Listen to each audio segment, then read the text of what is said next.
Broadcast bill है क्या? तो ये ब्रॉडकास्ट बिल जो आया है अभी एक 2023 का बिल है जो अभी अभी बिल का स्टेज में है। और कुछ ही दिन पहले ये बिल एक नया रूप में आया था 2024 के। और उसमें बहुत सारे रिस्ट्रिक्शन थे, बहुत सारे डेफिनेशन, बहुत से लोगों को ज्यादा एम्बिग्युइटी लगा क्योंकि इसमें डेफिनेशन नहीं था कि कौन इन्फ्लुएंसर है, मतलब कोई कुछ फॉलोअर, कुछ फॉलोइंग का कुछ सिस्टम था, कुछ नहीं। तो बेसिकली बहुत ही एम्बिग्युअस। और सरकार खुद बोल सकते हैं कि आप ये इसके अंदर फॉल करते हैं तो आपको ये सारे कंप्लाई करना पड़ेगा ये सारी चीजों तो में। वो जो कंप्लायंस की हम बात कर रहे हैं Siddharth, what was that compliance? जय हिंद everyone and you are watching law street Bharat. और आज इस मुद्दे पर हम बात करने जा रहे हैं वो काफी दिनों से चर्चा में बना हुआ है, उसका नाम है ब्रॉडकास्ट बिल। पहले काफी चर्चा थी इस बिल को लाया क्यों जा रहा है, जिसके ऊपर सरकार ने काफी सफाइयां दी कि ये बिल क्यों लाया जा रहा है और इस बिल से किसी को कोई नुकसान नहीं होगा, ये ड्रैकोनियन बिल्कुल नहीं है, इस बिल का लाना कोई सेंसरशिप का मतलब नहीं है, ये सिर्फ एक गाइडलाइंस है जो कि सोशल मीडिया को हमें चलाने के लिए चाहिए। काफी बहस इसके ऊपर हुई लोगों की, सभी क्या बोलते हैं, संसद में ये जो बिल है वो लाया गया, लेकिन टेबल करने से पहले ही इसको विड्रॉ कर लिया गया। ये बिल विड्रॉ क्यों किया गया, इसके पीछे के क्या कारण थे, इस मुद्दे पर आज हमारे साथ बात करने के लिए एडवोकेट सिद्धार्थ हैं। हेलो सर, हमारे साथ जुड़ने के लिए बहुत बहुत शुक्रिया आपका। हेलो माइमा। सर, मेरा सीधा सवाल आपसे यही रहेगा कि ये ब्रॉडकास्ट बिल है क्या? जी, तो ये ब्रॉडकास्ट बिल जो आया है अभी एक 2023 का बिल है जो अभी अभी बिल का स्टेज में है। और कुछ ही दिन पहले ये बिल एक नया रूप में आया था 2024 के। और उसमें बहुत सारे रिस्ट्रिक्शन थे, बहुत सारे डेफिनेशंस और बहुत सारा एम्बिग्युइटी था। जैसे कि एक विजिलेंस कमेटी और एक ऑर्गेनाइजेशन, मतलब एक जो भी इन्फ्लुएंसर्स और जो भी ऑनलाइन कंटेंट क्रिएटर्स है उन्हीं सभी को ये बिल के अंदर उन लोग लाया गया। पर इसमें क्या हुआ था कि बहुत से लोगों को ज़्यादा एम्बिग्युइटी लगा क्योंकि इसमें डेफिनेशन नहीं था कि कौन इन्फ्लुएंसर है, मतलब कोई कुछ फॉलोअर, कुछ फॉलोइंग का कुछ सिस्टम था, कुछ नहीं। तो बेसिकली बहुत ही एम्बिग्युअस। और सरकार खुद बोल सकते हैं कि आप ये इसके अंदर फॉल करते हैं तो आपको ये सारे कंप्लाई करना पड़ेगा ये सारी चीजों तो में। वो जो कंप्लायंस की हम बात कर रहे हैं Siddharth, what was that compliance? So the compliance was basically, amongst other things, you have to have a committee which is comprised of a number of people, a CEC which is comprised of a number of individuals। और इसमें से representation, काफ़ी सारे representation उनको ज़रूरत पड़ेगी जो content creator खुद बनाएंगे और उनके खुद पैसों से वो कर देंगे। ओके। और ये डाइवर्स रिप्रेजेंटेशन शब्द इस्तेमाल यूज़ किया गया, जहाँ की मतलब वो डाइवर्स रिप्रेजेंटेशन का मतलब था कि कोई SC ST वुमेन, चिल्ड्रन का, मतलब जो भी रिप्रेजेंटेटिव थे, तो ताकि उनके अगेंस्ट कोई मतलब कोई सेंसिटिव कंटेंट ना क्रिएट करे। ओके। तो इसका अगर आप देखोगे, इसका इंटेंशन काफी एक तरह से अगर आप देखोगे इंटेंशन अच्छा है, पर क्या है कि वो फ्रीडम ऑफ स्पीच जो है अभी इंटरनेट पे, उस पे वो फेटर लगा जा रहा है। Okay, so intention is good, but ये कहीं ना कहीं बैरियर एक क्रिएट कर रहा है फ्रीडम ऑफ स्पीच में। So this is freedom of speech versus what we call it, freedom of speech versus government mandate, ऐसे कह सकते हैं। Government mandate. सो जो गवर्नमेंट के मैंडेट्स उन्होंने बनाए कि कंप्लायंस वगैरह, फिर आप कह रहे हैं कि इन्फ्लुएंसर को ही अपने पैसों से वो सब चीजें करनी होंगी, तो बेसिकली ये जो रूल एंड रेगुलेशंस थे उसको लेके काफी जो है क्रिटिक्स जो है उस चीज को लेकर आवाज उठा रहे थे। ये भी कहा जा रहा था कि ये बहुत ज्यादा ड्रैकोनियन है, ऐसा क्यों? ड्रैकोनियन क्योंकि आज की तारीख में फ्रीडम ऑफ स्पीच पे ज्यादा एम्फेसिस दिया गया है। और Okay. अगर आप देखोगे, आप कौन से भी मतलब ये पॉलिटिकल नहीं है, पर ये मोर इंडिविजुअल के लेवल पे है कि अभी अगर हमें फ्रीडम नहीं है एक्सप्रेशन का, तो पहले तो अभी जो भी मतलब इंडिया में इतने सारे कंटेंट क्रिएटर्स आ गए अभी मतलब मौजूद है। Exactly. और सभी चीज़ों में अगर आपको कुछ म्यूजिक के बारे में सीखना होगा, अगर आपको कुछ आर्ट्स एंड क्राफ्ट्स के बारे में सीखना होगा, अगर आपको करंट अफेयर्स के बारे में कुछ सीखना होगा, या सिर्फ मतलब आपका कुछ हॉबी या पैशन आपको खुद शुरू करना होगा, तो आप वो कर सकते हैं। पर और आपको क्या चीज का जरूरत है? एक इंटरनेट कनेक्शन, दूसरी एक वर्किंग डिवाइस, या वो हो सकता है एक लैपटॉप या एक मोबाइल फोन। तो मतलब वो कॉस्ट जो है एक कंटेंट क्रिएटर बनने का, वो बहुत ही मिनिमम है। It's not too much, yeah. Anyone can be content writer in today's era. तो भी ये कानून आने के बाद क्या होगा, अगर ये बिल एक्ट बनाया गया, तो फिर वो एक तरह से वो एक लाइसेंस राज जैसा बन सकते हैं। मतलब लोगों का ये डर है, कंटेंट क्रिएटर्स का ये डर था क्योंकि अभी ये बिल रिट्रैक्ट हो गया। अभी उन्होंने कहा है कि जो 10 नवंबर 2023 में वो बिल आया था, वो आप उसी को रिफर कीजिए और उसमें जो भी आपको कहना है या आपको सजेशंस है वो आप दीजिए, आप दे सकते हो। क्योंकि उनको भी अभी सरकार को भी कुछ फीडबैक आया था कि ये बहुत ही स्ट्रिक्ट था, ये बहुत ही ड्रैकोनियन था। तो भी अंत में वो डिसाइड करेंगे कि अभी ये बिल का रूप क्या होगा। So what do you think कि ऐसे क्या चेंजेस हैं जो गवर्नमेंट ला सकती है? क्या ऐसे क्या सजेशंस जो हैं वो गवर्नमेंट को दिए गए हैं कि उससे जो फ्रीडम ऑफ स्पीच की हम बात कर रहे हैं वो सप्रेस ना हो? जी, तो अभी ऐसा लग रहा है, अभी ये बिल रिट्रैक्ट, ये 2024 का जो बिल है रिट्रैक्ट होने के बाद ऐसा लग रहा है, मतलब मैं थोड़ा उम्मीद रख रहा हूँ कि गवर्नमेंट अभी थोड़ा समझदार है और उन लोग को भी समझ में आए कि अभी लोगों को थोड़ा एक्सप्रेशन देने चाहिए, कुछ तो सेफगार्ड्स रखने चाहिए, जाकि अगर कोई मतलब मिसयूज कर रहे हैं उनके अकाउंट को या उनके वो कंटेंट क्रिएटर का वो नाम या टाइटल को, तो उस चीज को हम रक्षा करना चाहिए कि वो कोई मिसयूज नहीं कर सकते। मिसयूज करना, सो बेसिकली जैसे कि आपने शुरुआती दौर में कहा कि the intention of government is good, correct. So basically, what is the big picture that government is, trying to make behind this bill? The big picture, अभी intention is good, पर इंग्लिश में एक कहावत है, the road to hell is paved with good intention. तो अगर सिर्फ intention सही है, it does not matter because the follow up has to be good as well. अगर आप मतलब इतने सारे restrictions डाल रहे हो अपने एक्ट में, इतना सारा ambiguity रख रहे हो, तो the person at the top, the main person who has proposed the bill might have had every good intention in mind, but problem is कि अगर ये इतने सारे loopholes आप रखोगे या इतने सारे restrictions रखोगे, तो कोई ना कोई तो misuse कर ही सकते हैं।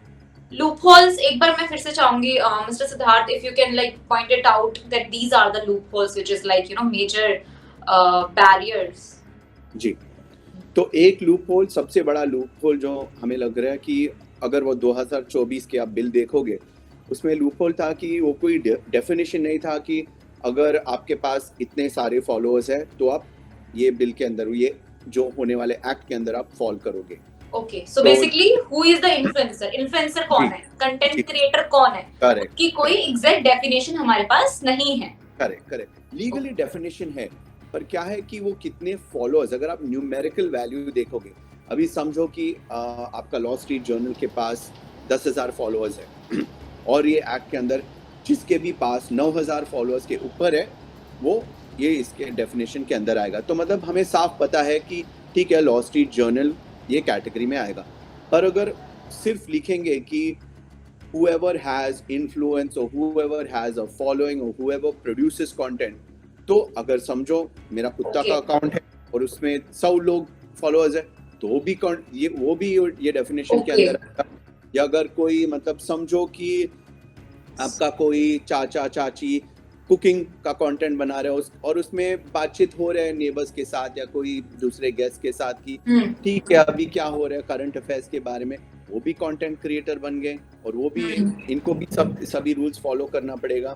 तो बेसिकली कोई न्यूमेरिक वैल्यू जो है यहाँ पे नहीं दी गई है, बहुत ही vague definition I think if we can say कि बहुत वेगली इस चीज को बताया गया है कि हु इज अ इन्फ्लुएंसर और कंटेंट क्रिएटर, देन उसके ऊपर ये रेगुलेशंस जो हैं वो पुट कर दी गई हैं।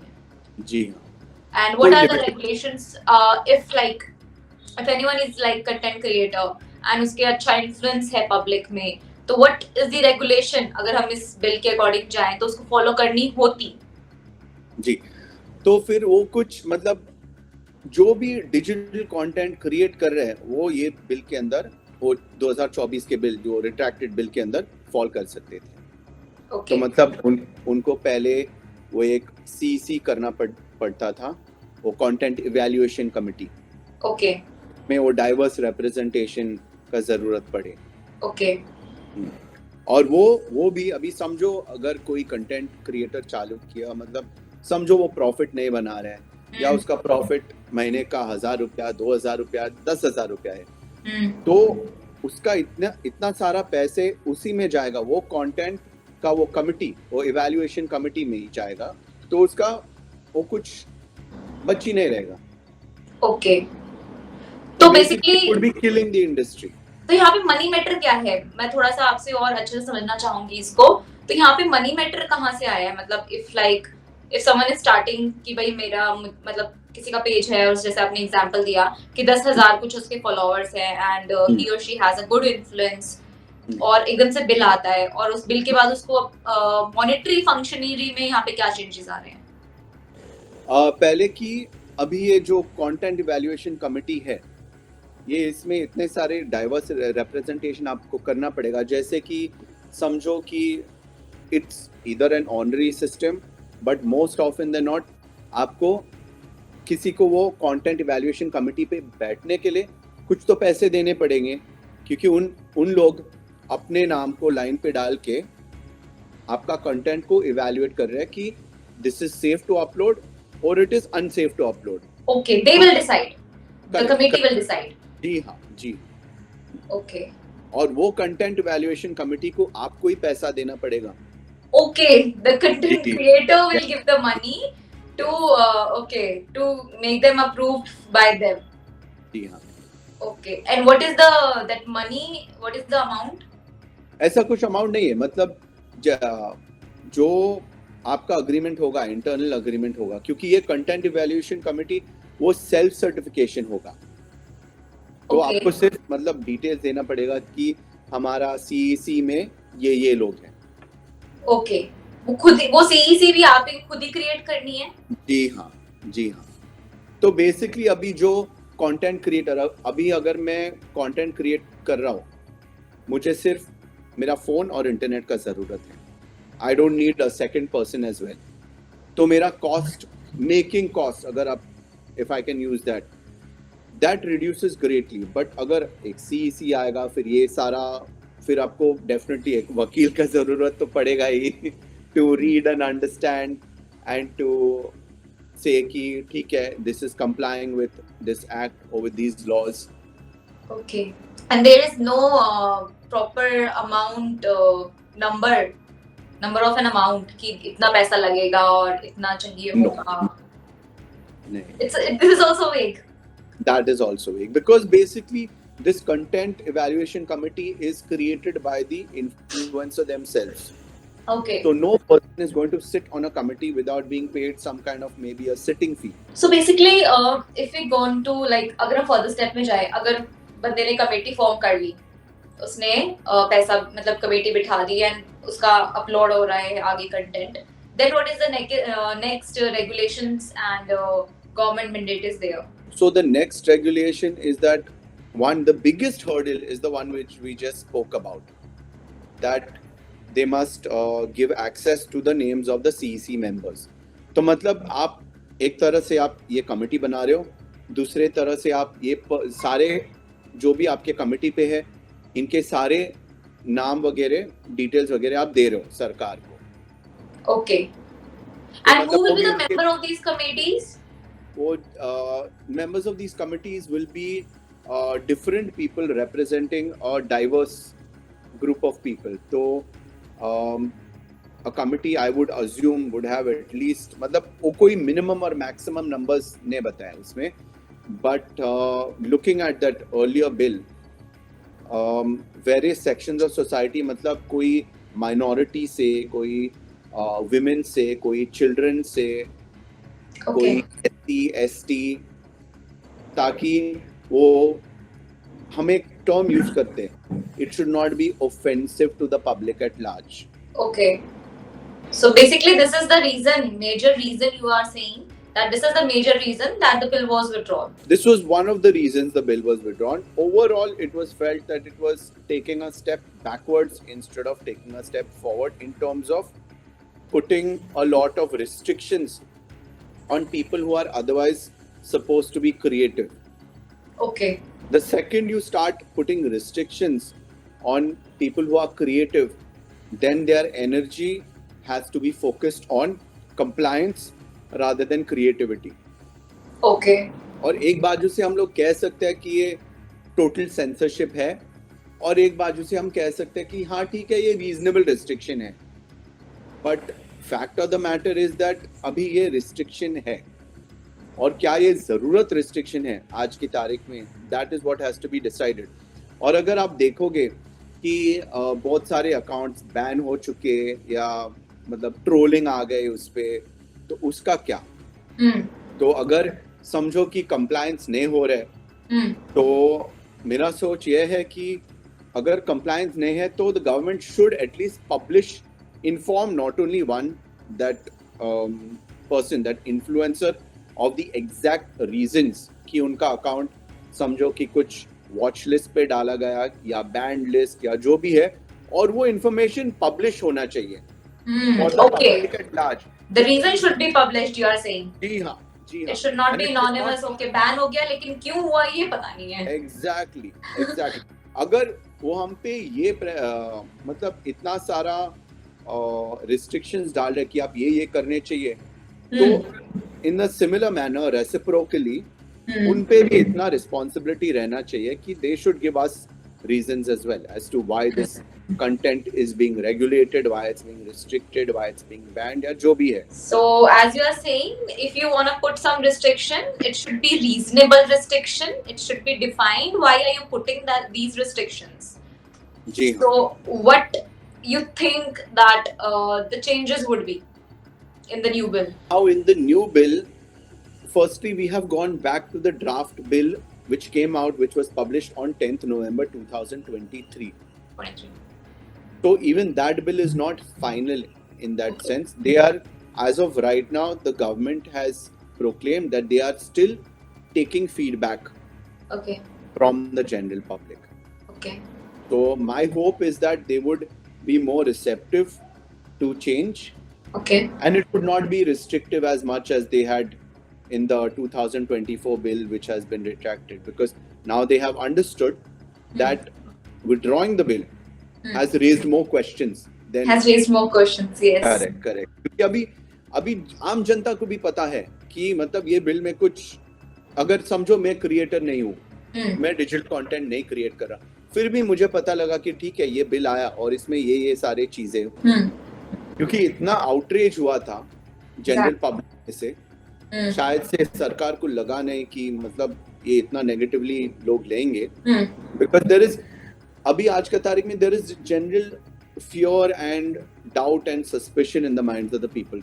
तो पहला चीज सरकार करना चाहिए कि they have to make sure that the people feel safe and secure with influencing thing has, like, there is too many people on social media, and Yes. social media do influence a lot many people.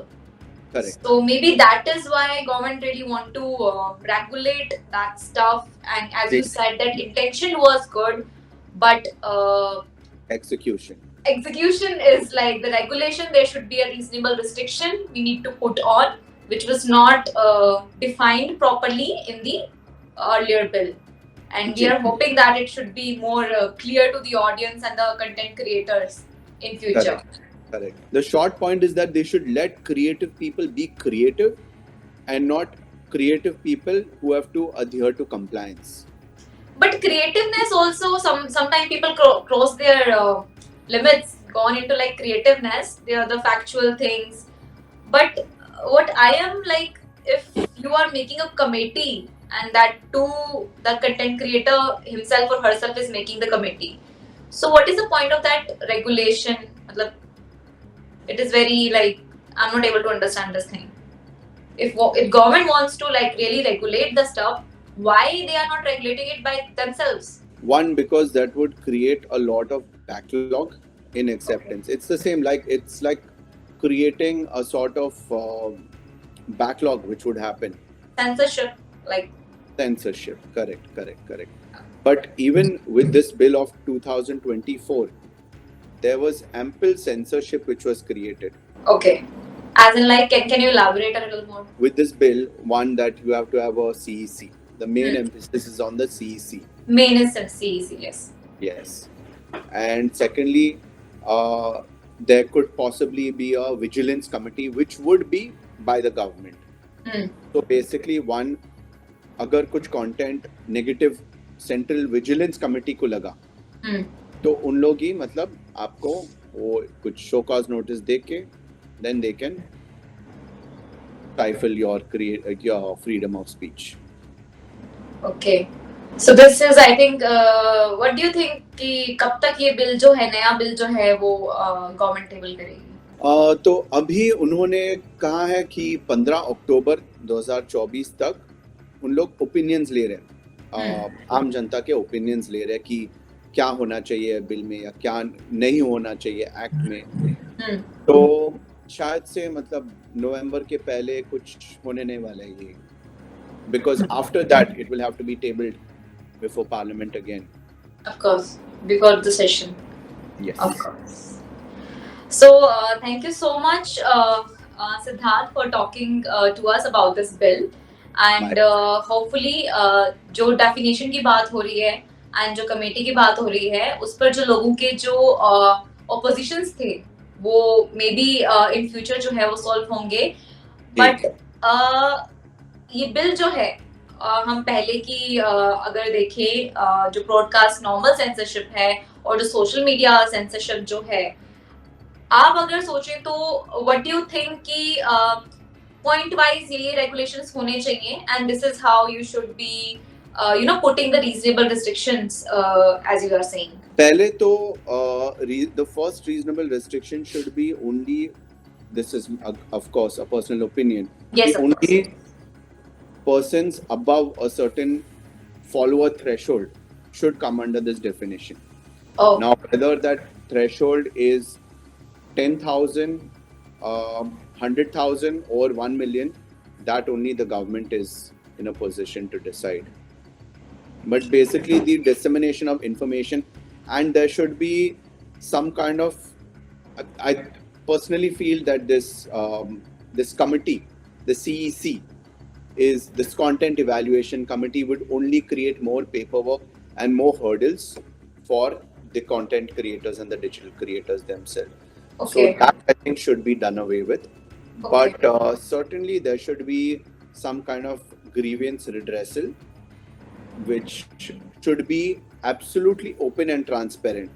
जैसे कि समझो अगर मुझे कुछ दिक्कत हो रहा है आपका कंटेंट से, so I should know that okay, I can file a complaint or a grievance to this address or this contact, and that should be transparent. My complaint should be transparent. The redressal, the opportunity, the content creator should be given an opportunity to provide an explanation and a response to that.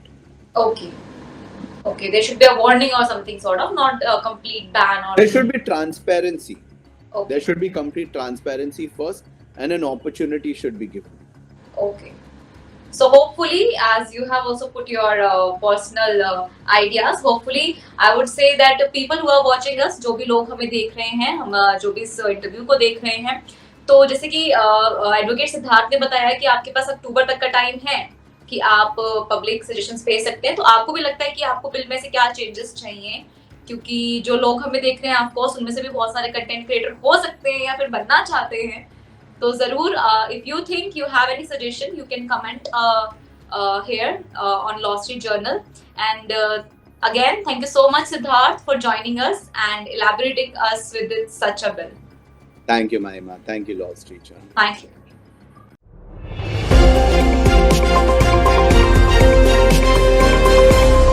Law street Bharat, राष्ट्र के हित में।